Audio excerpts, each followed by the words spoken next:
I think it was 1554, he decided to retire. He said, I'm tired. I'm tired of ruling so many lands. I'm tired of fighting so many wars. I'm tired of defending the Catholic faith. I want to retire. And he had every place in Europe as a place to retire. And where did he retire? He went to the monastery of Yuste in Cáceres, in the La Veda. It's a very nice place, but there are many places probably that are nicer.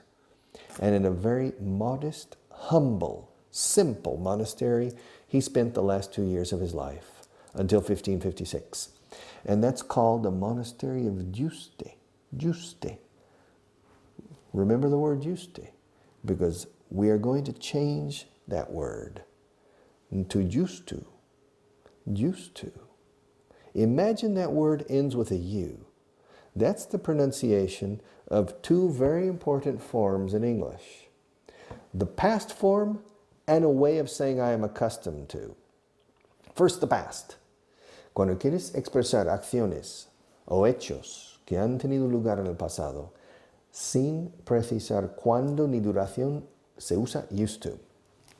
I used to live in Oklahoma. I used to be younger.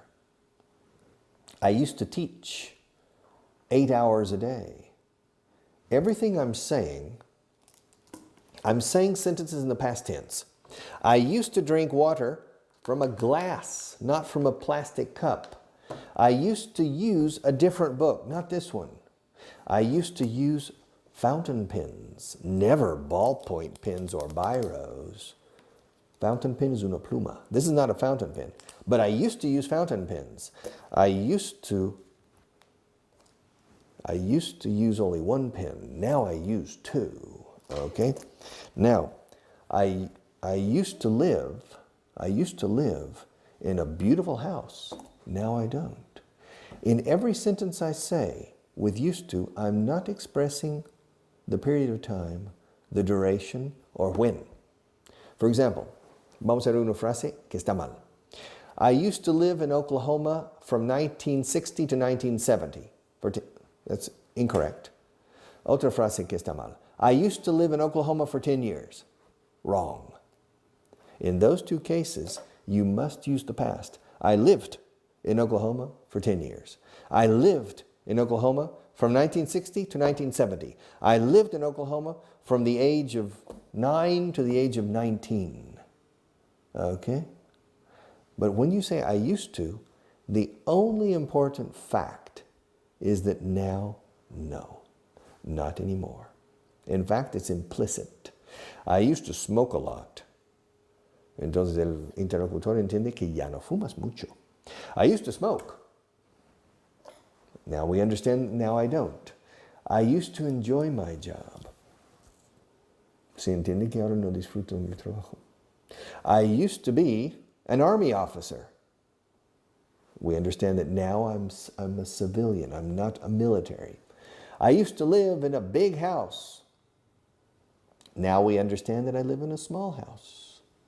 Okay. I used to have a lot of problems with my joints, mis articulaciones.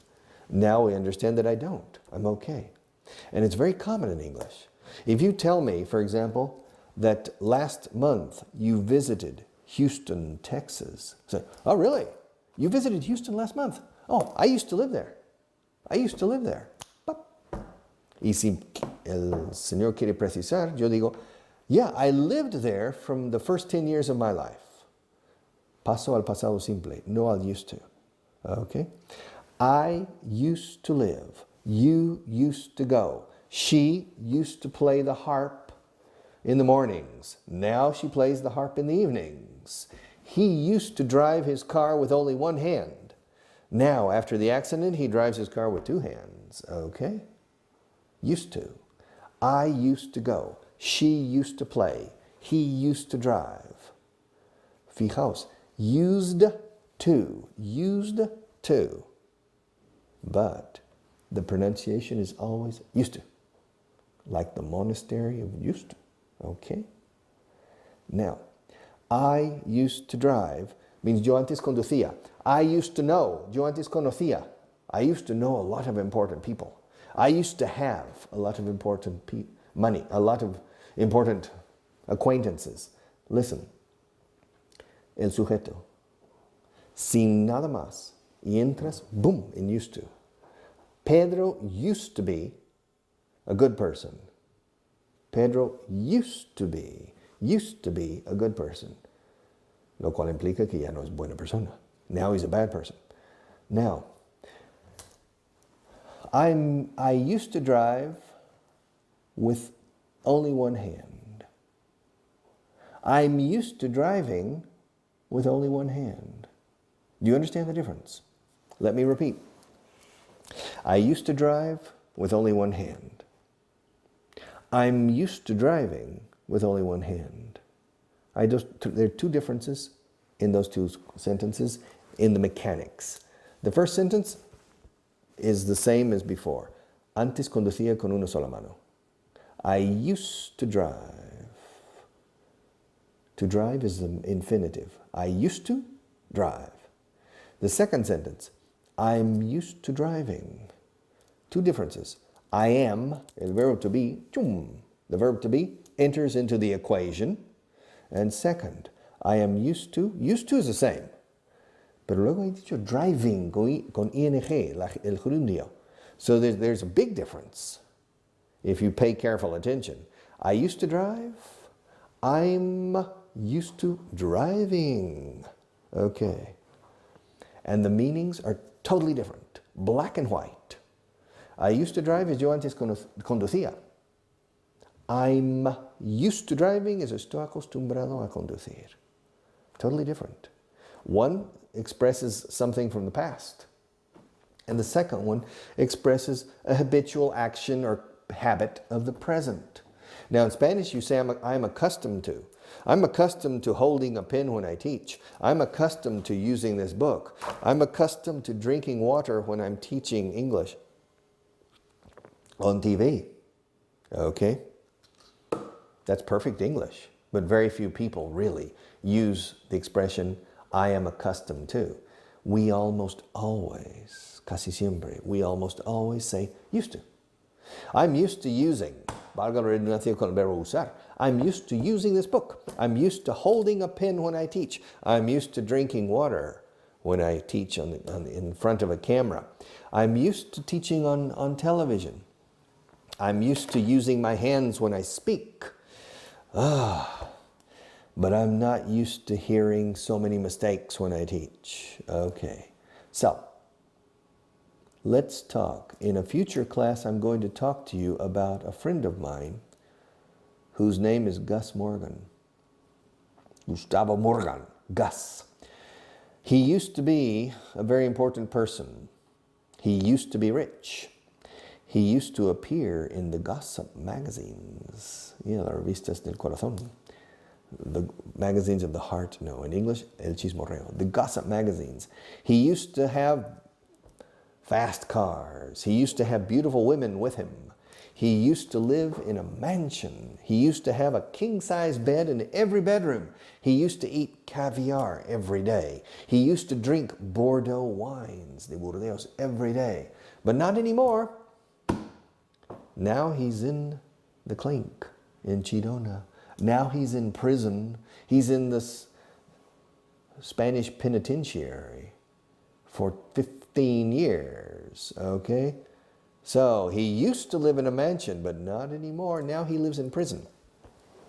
And our good friend Gus Morgan has only been in prison for about 4 months. He is starting to get used to a new life. Acostumbrarse a, to get used to.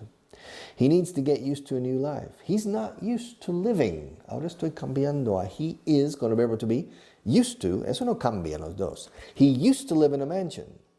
And now he is getting used to living in prison. He's not used to living in prison yet. But I imagine he'll eventually get used to it.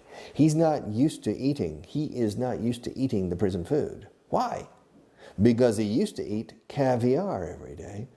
And por lo visto, apparently they don't serve caviar in the prison, okay? He used to drink Bordeaux wines. Now he's getting used to drinking water for breakfast, lunch, and dinner because they don't serve anything but water. No orange juice, no Coke or Pepsi, no wine, no beer. So our good friend Gus Morgan is slowly getting used to drinking con ING water and only water. He used to drink wine. Now he is getting used to drinking water. Difficult to know the difference between these things, to notice the small difference in structure and the big difference in meaning, but it's very important because both of these expressions are extremely common in everyday English. Every English-speaking person in the world probably uses one or the other or both at least once a day, and quite often several times every day. Used to, and to be used to, and to get used to. I used to go, I'm getting used to going, and now I'm used to going.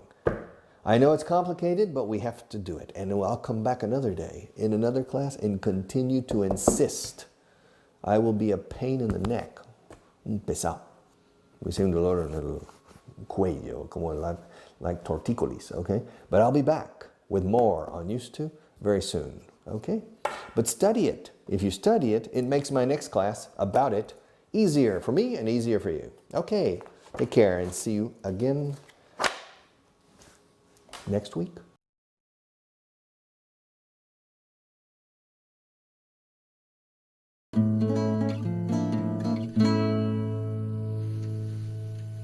Hello and welcome again. Welcome again to my English class. This class is for advanced students. So, if you consider yourself an advanced student, well, stay there. If you consider yourself an intermediate student, stay there too and watch, because what I'm going to do is really intermediate level. Although officially this is advanced, because practically all of my advanced students make hundreds of mistakes with what we are going to do today. It's very simple. Using irregular verbs in the past tense and in the present perfect, in the past perfect. Using participles. For example, when was the last time you ate a plate of spaghetti? Well, the last time I ate a plate of spaghetti was 2 weeks ago. For example, 8, like the number 8. Comí 8 filetes. I ate 8 steaks. Okay. When was the last time you ate a plate of spaghetti? I ate a plate of spaghetti 2 weeks ago. Okay. When was the last time you ate a plate of spaghetti with your fingers? Oh, I've never eaten a plate of spaghetti with my fingers. I've never eaten a plate of spaghetti with your fingers. When was the last time you ate 3 watermelons? 3 sandías. When was the last time you ate 3 watermelons in one sitting? De una sentada. In one sitting. I've never eaten 3 watermelons in one sitting. When was the last time you ate dinner with the President of the United States? I've never eaten dinner with the President of the United States. I've never eaten. También nos vale I haven't ever eaten. For example, when was the last time you ate spaghetti with your fingers? I haven't ever eaten spaghetti with my fingers is a good alternative, but it's more common to say I've never. Entrando, negando con never. I've never eaten spaghetti with my fingers. And when was the last time the prices in Spain fell 30%? Do you understand? When was the last time the general prices in Spain fell 30%? Well, as far as I know, que yo sepa, as far as I know, prices or the prices, aquí vale con the o sin the. As far as I know, the prices have never fallen 30% in 1 year. Okay? Because in Spain, traditionally, there's inflation. Now the inflation rate is around 3%, 3.5%, 2.9%, 3.3%, and some economists predict, some economists predict that this year the inflation rate could reach 4% or more. I don't think so, but who knows? But the prices go up every year. The prices rise every year. So every year there's inflation. I came to Spain many years ago, and every year ha habido inflación. Every year there has been inflation in this country. I remember in 1976, the inflation was 27%, a lot. I remember in 1977, the inflation was about 17 or 18%, a lot. And then gradually, the inflation rate fell year after year. From 1976 or 1977 until today, inflation has gradually fallen. Inflation 10 years ago was in the area of about 5%. And then it fell, and this decade, inflation is between 3 and 4% traditionally, this decade. So it has fallen every decade. Here's the question. When was the last time prices fell? F-E-L-L. Don't confuse it with felt, the participle of the verb to feel. The last time prices fell 30%? Never. Prices have never fallen. Prices have never fallen 30% in 1 year. Okay. When was the last time, or when did you last feel hungry after eating a fabada? Do you feel hungry now? Do you feel hungry? I feel a little hungry. When this class is over, I think I'll have something to eat. I feel hungry. But when did you last feel hungry after eating a fabada? You know what a fabada is. A fabada is a famous dish from the north of Spain, in the region of Asturias. Asturias is famous for many things. Asturias is famous for its mountains. It's famous for its beaches. It's famous for its cider that people pour like this, you know, pouring the cider, la sidra. Asturias is famous for its history, Don Pelayo. The Moors didn't enter Asturias according to history. Asturias remained Christian, and the Moors conquered all of Spain and part of France, up to Tours in France. But they never penetrated Asturias according to history. So Asturias is famous for many things. And Asturias is very famous for its fabada, a special bean dish that's delicious. Now, when did you last feel hungry after eating a fabada? Well, me, I've never felt hungry after eating a fabada. In fact, I've never felt hungry after eating a meal. So, when was the last time you felt hungry? Probably you've never felt hungry after a fabada. Okay, when did you last fight in a world war? Well, there have been 2 world wars in history. The First World War and the Second World War. The First World War started in 1914 and ended in 1918. So the First World War lasted 4 years. The Second World War started in Europe in 1939 and it ended in 1945. So the Second World War in Europe lasted 6 years, and in the Pacific it lasted 4 years. Maybe 4 years, because it started in December 1941 and it ended in August 1945. Okay? So, those were the 2 world wars. When did you last fight in a world war? Me? I've never fought in a world war. And when did you last fight in a professional boxing match? I've never fought in a professional boxing match. When did you last fight in a professional wrestling match? The lucha libre, wrestling. Me, I've never fought in a professional wrestling match. And when did you last fight in a duel, un duelo a muerte, a duel to death Me, I've never fought in a duel. And when did you last fight as a mercenary in an African country? I've never fought as a mercenary, como mercenario. Fijaos, digo como un mercenario. I've never fought as a mercenary in an African country. Fight, fought, fought. Every day I fight. For me, life is a fight. La vida es una lucha, una pelea constante. Every day I fight. Yesterday I fought. And since the day I was born, I have fought for what I have achieved, to fight. Fight, fought.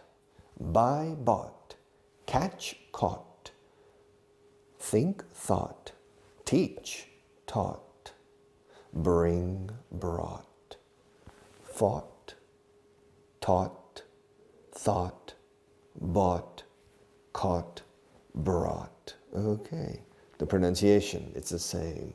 Okay, now when did you last find a 100-pound note in the street? Me, I've never found a 100-pound note in the street. We have bills or notes. In the United Kingdom and Ireland, they say banknote.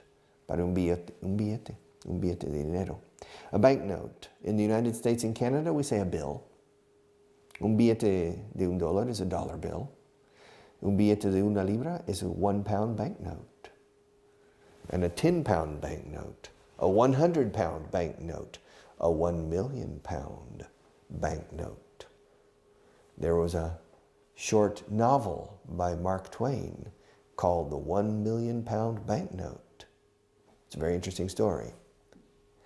And when was the last time you had a 1 million pound banknote? Me? I've never had a 1 million pound banknote. But when did you last find a 10-pound banknote on the street? I've never found a 10-pound banknote in the street or on the street. Okay? And when did you last get a letter from the President of Italy? I've never got a letter from the President of Italy. Never. Opening my mailbox and there's a letter, it's from the President of Italy. I've never gotten a letter from the President of Italy. In English, there are two ways of saying the participle of to get. The British and Irish way is get, got, got.